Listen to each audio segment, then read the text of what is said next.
Manila Turf Club gives you 7 races on Sunday, September 29, 2020 for a Phil Ruckham rating-based handicap system race, including the running of 2-year-old maiden stakes. Race in the Sampaguita Stakes races starts at 2:00 p.m. Good luck and happy racing by Young Career Risk Time.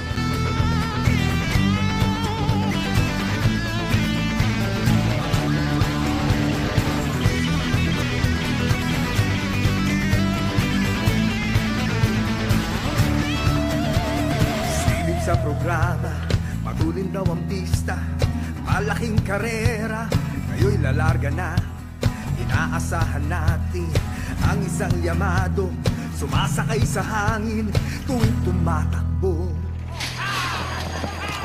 Gusto sa alisan, hindi nagpapaiwan, tila sinusukatan ang mga kalaban. Kambyo ang hinete, mahusay ang diskarte, dating ay swabe-swabe, wala nang re-remate.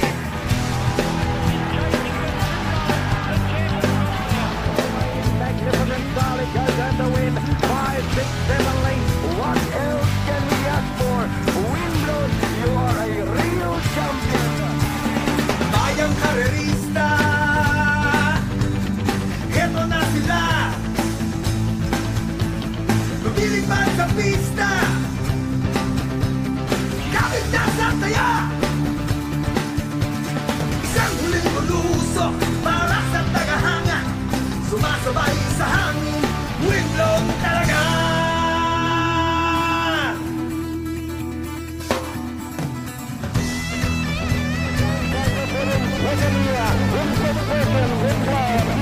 He's a champion, he's on a great horse, he's going home, he's going to win in magnificent style.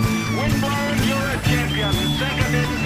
Ano nang panalo, ang nakamit na premyo, wala nang makalaban ang idolong kabayo.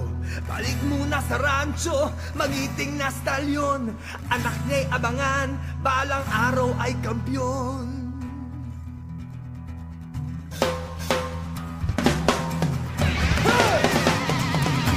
Isang huling galope, ang alay niya sa masa, siya may magbabalik, lahat ay umaasa.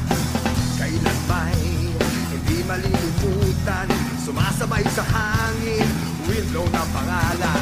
Bayang karerista,